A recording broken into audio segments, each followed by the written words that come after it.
Yeah, everybody. Today, doing a bit of random stuff. There's no real set plan as to what we actually are doing.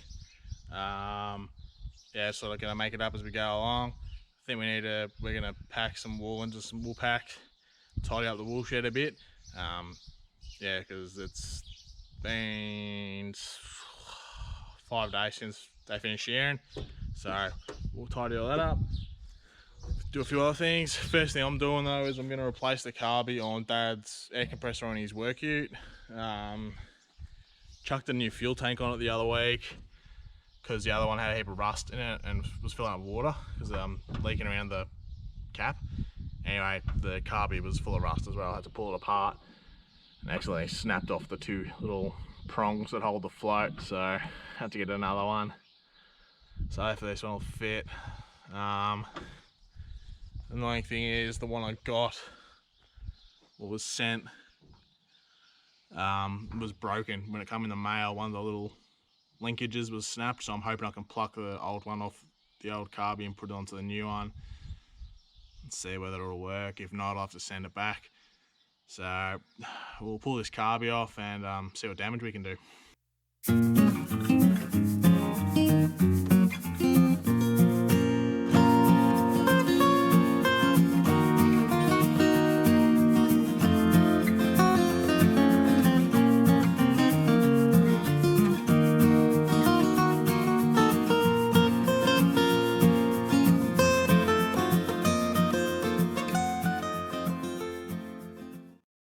Alright, so I got the carby off.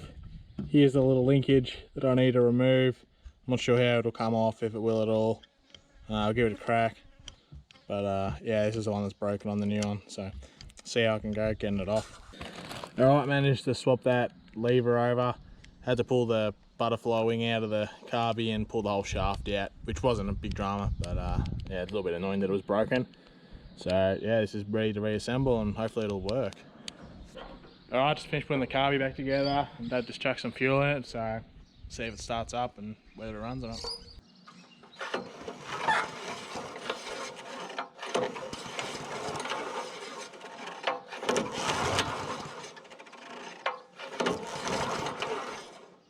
Alrighty, me and Dad have been bugging around with this carby, trying to get this engine started. Cleaned the sparkle up because she was pretty corroded. Got spark. Doesn't really seem to have much compression though.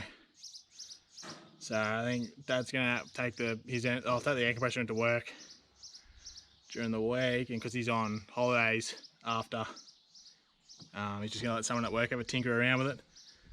Because yeah, we haven't really got time to be doing much more mucking around or pulling the compressor down. So he'll take it into work and see whether or not they can get it going. So that'll be enough to spend time on this, and we'll get into something else now. Rightio, we're coming to the wool shed now. We're gonna sort out all this wool and put it into all the packs in all its separate sections, I guess.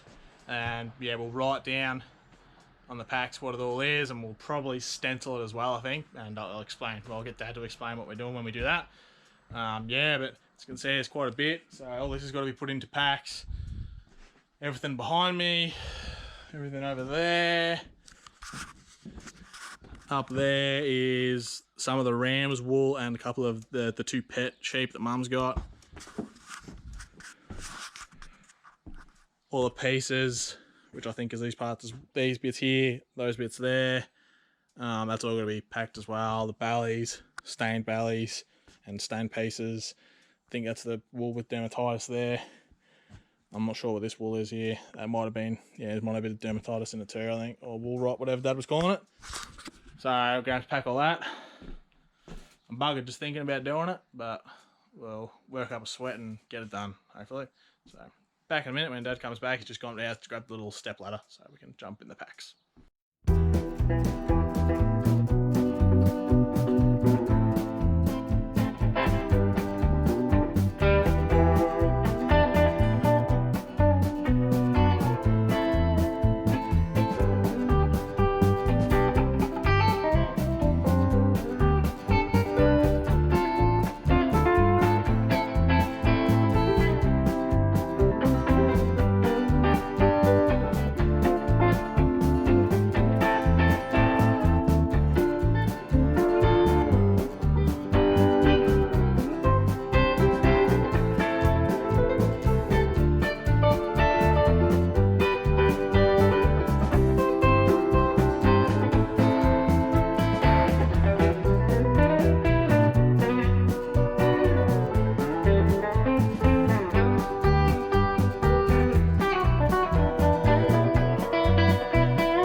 packing up this bit of wool. Now if we were fair dinkum and using the proper press all this,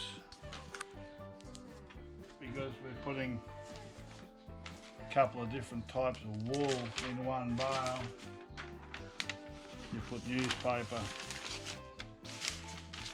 to divide off the next lot of wool you put in, so when it goes into the wool store and they do anything with it with their machines in there, it won't damage their machinery because it'll just go through the paper, and they'll sort that out when they do a test on it later on. So that's why we put paper in there, so it doesn't damage anything.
Alright, so we're just about finished filling up all these packs of wool, and we've marked on the tags on the top what they are. Dad's just about to button up the last bag, I think. So then we'll mark with the stencil what they are and all the details. I'll get Dad to explain that when we get to it. I'll show you the little shed book we got. So when we write on the label up here, it's got all the different sections of the farm, what the wool is, the bale number, etc. And then that corresponds with your little book. It's all labelled off, so 3AM is our main line, M for Merino. And then we've got the pieces down here, bulk class, which is BC. And BC or bulk class is the bales that we've put the newspaper in there and separated two different sorts of wool. So that's what the bulk class stands for. And then you can it's got any remarks, and we've got the different tags. So there's white tags, blue tags, green tags there. There is that one's there. So STN is stained, PCS is pieces. So stained pieces, BLS is bellies, and stained bellies. So it's pieces, bellies, stained bellies, all in the same pack. So that's a bulk class pack as well. So yeah, that's pretty much how the book works. It's just a way to keep tabs on all the wool you've done for the year, all your bales. We've also got the 2019 season in there. How many bales we got now? I think we've got 18, including that bale's not shut yet. And we had only 10 bales, I think, last year by the looks of it. So yeah, we're gonna button that bag up, Dad'll come back, and then we'll show you what we do with the stencils, and we'll explain what they're all about. Alright, so we've just got all the stencils out, and we're about to start stenciling them, and I'll show you what we're doing, and I'll get Dad to explain what they mean and what exactly we're doing.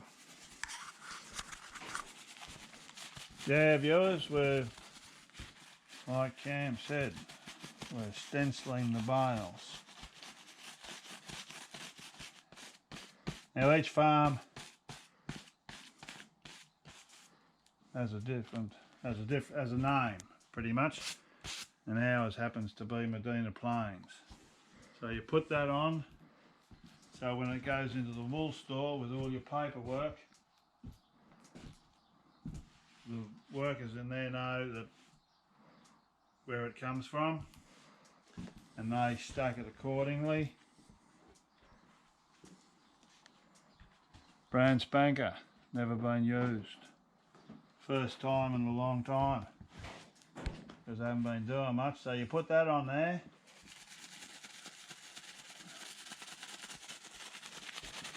And that tells the relevant authorities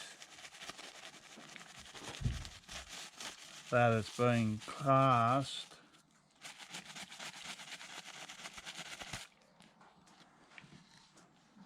by a so-called professional. Exhibit A. This one's the description. So just to clarify, that there is Dad's numbers. That's my license number. It's like your driver's license or any other license. That's my registered number, 856511. And it designates that I'm a so-called professional classer. I can go around Australia and class wool anywhere. And the 21 is next year, and that's when my stencil's up for renewal. They send you a notification in the mail, you send X amount of dollars back to them, and then you get another stencil like this one here with a new expiry date and whatever and whatever. I don't know what happens when you get over the age of 65, whether they still send them to you or what, or whether you can just class willy-nilly. We'll have to wait and see. Anyway, I'm just going to give this a bit of a clean up because it's leaving a bit of rubbish. This one here, stencil, is for the type of wool that we've grown here. 3A, meaning that it's of pretty good quality, and the M is for merino. Now our wool is not pure merino, but it still comes under that classification. Being Dooney Cross Merino, yeah? Being Dooney, yeah, that's right, being a Dooney Cross Merino. And we'll have more bales of that 3AM, and when it goes to the store, because we've got it, Medina Plains, my number, and that, they'll know to keep that all together. And this being the first bale... That's 6. Oh, 6, is it? Yeah. Yeah, number 6. This being the first bale we're doing, which not number 1, which I was going to do, but Cam said it's number 6.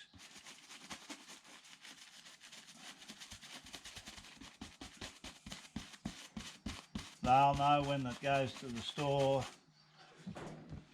that whatever other numbers we put on the 3AM, they'll be able to lot that all together for sale purposes. So she's a bit shabby because I think the stuff might have been a bit fine. But anyway, that's what you do to brand a bale. Alright everybody, just finished up there. We didn't stencil all those bales of wool. Dad's going to do that later. There's a little bit more wool to be still put in a couple of bags from the rams and whatnot. So he'll probably do that at a later date, or we may even do it another day. So yeah, I think now we're going to go and just cart in a couple of loads of hay from out in that paddock we've sort of been slowly chewing on, and then we'll call it a day. So I'll chuck a little bit of footage of us doing some hay. I won't do anything today. I'll be back out tomorrow, so I might chuck a bit of footage of us carting, and then yeah, we'll round out the video there, I think. So I will see you in the morning. Well, everybody, as I said yesterday, come back and do a little bit more hay carting. I think me and Dad will get that paddock finished today. Hopefully we can get it done before lunchtime. We can knock off. So we're gonna go out there and yeah, we'll finish bringing in that first paddock that we cut and we baled. Once that's brought in, then only that front 80 acres with the smaller round bales has to be brought in. Might be able to do that over the Christmas break. So yeah, this video will probably be coming out after Christmas. So Alright, so I'll see you in a bit.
Rightio, just finished up cutting in all that hay from that paddock.